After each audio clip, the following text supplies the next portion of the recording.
Welcome to Integration. Thank you for joining us. I'm Hodin Nalea. Welcome to Somali Social Media, where we bring you topics that are important to our community and discuss opportunities for social change. One of the biggest things that's happened in our community, especially in the UK, is the banning of chat or Khat, whatever they call it in Somali. It's the chat, Khat, or Khat, as they say in Somali. And there's a man who spearheaded that entire campaign, and I'm actually proud to meet, because to me he's a change maker who actually lived the experience and decided to make a difference in this world. Abukar Awale joins us all the way from the UK in Toronto. Welcome to Integration. Oh, thank you for the warm welcome. So I find your story fascinating. Here you are, a former user who decided you had enough. What made you decide to stop and then be an advocate for this? I think God has His plans all along, but I've never obviously planned for this. I have been cat addict for 7 years. I can honestly say it took me the lowest point of my life, where I was not working, I was not functioning, I was not confident, my self-esteem was very low. The turning point was 2004, February, I remember, 14, Valentine's Day, bizarrely. And when The day of love? when someone stabbed me 4 times and in a big knife, and Somebody stabbed you? somebody stabbed me, yeah. When you were in the chat house or something? We were in a child's house, we were both high. I think he was suffering some sort of psychosis, hearing voices. But out of blue, he took a knife and stabbed me 3 times up here. Wow. On my body. And at that point, how long were you a user? Like 7? Was it 7 years you said? 7 years. Okay. 7 years. I at the time I was already, feeling, please God, get me out of here. I was thinking to quit so many times, but it's a circle of life. Once you get into it, and it's very difficult to break. Amazing. So you got stabbed and decided enough. I got stabbed. I've been taken to Middlesex Hospital, which is in London, and I remember that night I cried, I break down, I prayed, I cried again, and I pray again, and I think I thought if there's anything left on me, God gave me a second chance. Now it's time to change, and if I ever go back, then I'm the foolest man in the planet, and here I am, 10 years later. Or 11 years later now, I've been clean, and since then I've never looked back. That's amazing. So how did you get into this advocacy to take down the entire UK to ban this substance? The story was this, and first I have to recover myself, and I have to establish myself. I have to go to college, I have to learn English, I have to start from the scratch. I have to get a job. I remember when I get my first job in UK, that was so exciting, and going and wearing a tie in the morning and going to work. Actually, I was so proud, and I was so happy. And I get on with my life, doing a job for 1 year, and I thought to myself, you know what?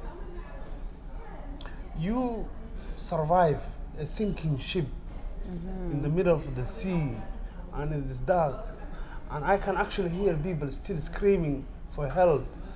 And I was there in that ship, and miraculously, God put me out of that situation.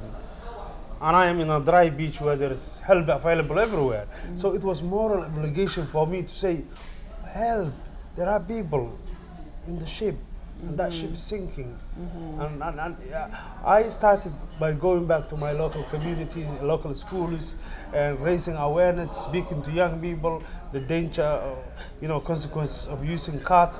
And one thing led to another, and I am hearing from the community, way to go, move forward, and I am becoming more confident, and my communication skills is developing, and the more I push, the more I get support from the community, especially mothers who were saying, I know, what are you talking about? I lost my husband for that drug, and I don't want to lose my son.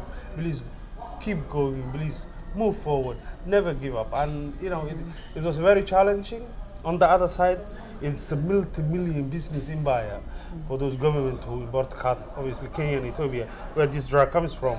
So there was a resistance on the other side who want that trade to go on. And it was a big business for some people.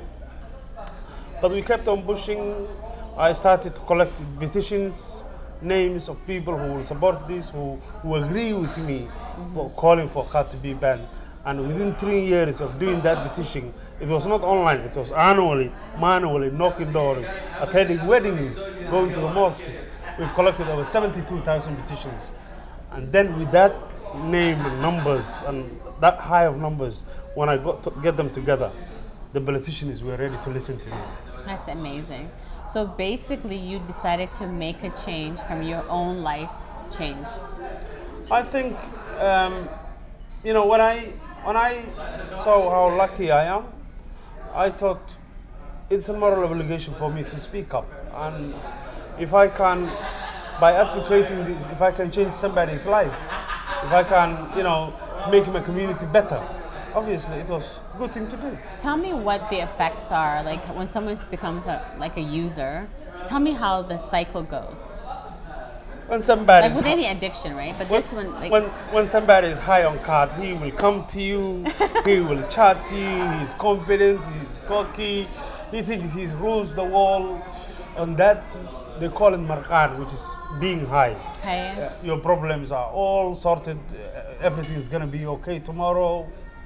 But the next day comes, it's Tuesday, I'm gonna chew, and before you know it's Wednesday and something else is happening. Oh, it's my day off.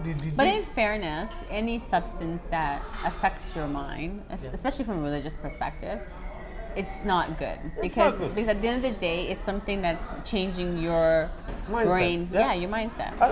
And the point I'm also trying to make, nobody plans to become a Khat addict. We all start with that one day. What we are promoting is, let's prevent from taking that place from first place. Right.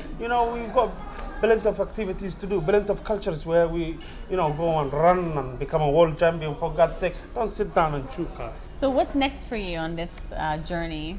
And obviously, we won the campaign in UK a year ago, and it's the most amazing thing to do, to see those families, spending time together, fathers playing with their children. So you've seen changes since the oh ban. my God, so many positive stories. And this year, 2015, we have not got the figures yet, but we are trying to monitor.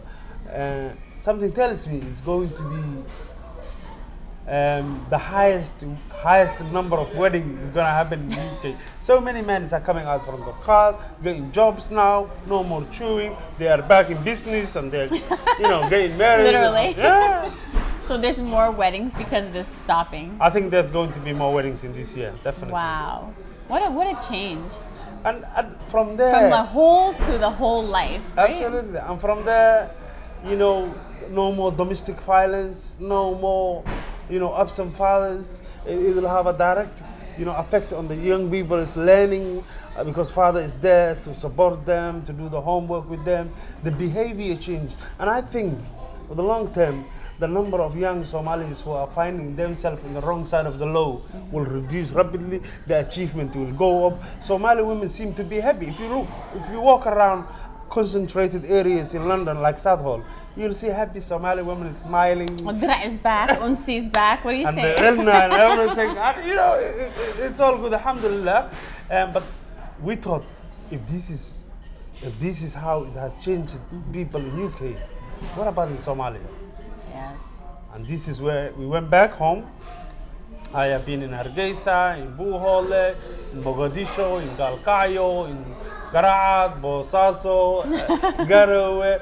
And one thing I learned, people are sick of this drug. How it's devastating in Somalia is beyond anything I have seen it in Why UK. does the government continue to let it into the country? I think it's unfortunate with the current situation in Somalia now, and there is no authority who can control Somali borders. We are divided into Mabul Gobolets with regional administrations, and everyone has a little president here and then a little president here. Don't want to offend nobody, but there is no one who can say, you cannot enter drugs into the country because nobody actually controls Somali borders. So basically the drugs still coming in. The drugs are coming in from the air, from the sea, from the land, and it's everywhere. No warning signs. Any child as young as 10 years old can go I and heard buy the it. animals now are eating it too. The goods. Yeah. Ari, oh my God, the little goats are chasing the drug and people are chasing the drug. And sometimes you think to yourself, what's going on here? This is a crazy world where man and goat are both running, trying to eat grass. It's bizarre. Wow. It's crazy. When you put it like that, it sounds so animalistic and barbaric. But the reality is, that's how it is.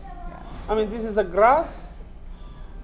Goats are so keen when the cars come and and people are landing and share, distributing the little bits who falls over. Yeah. The goats, you cannot even stop them. They will go there aggressively, and then you see men doing the same thing, and then you say, "Oh my God, this is my people.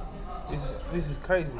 And I'm not trying to put them down. I have been there myself. Not literally grabbing from with the goods, but grabbing from the streets of London. It's the same thing. And I think they deserve a better life. They can do much better than that. These Somali men need to get themselves together and quit this thing and come back, like Somali men we know. Yeah, Yes, who they I are. love it. Yeah. Well, thank you so much, and we're proud of the work that you do, and continue, because we need more advocates to stop these addictions in our community. I mean, obviously this is one type of addiction, but there's many other addictions, and step by step we'll tackle these issues. Definitely. And I have to say, hold on. Thank you so much for having me here. And I have to say, keep up the good work you're doing, because it's people like you who are bringing the best of our community, to show the world. Inshallah. And the big thing is, it's all on us, and it starts with us, change, right? Definitely. Nobody else gonna help us. We gotta help Definitely. ourselves, The right? change starts with you, definitely. Yeah. So thank you so much. You're welcome. This is Integration. Thanks for joining us. We really appreciate Abukar Awale for blessing us with his passion to bring change to Somali societies around the world. We'll see you next time, and don't forget, change starts with you.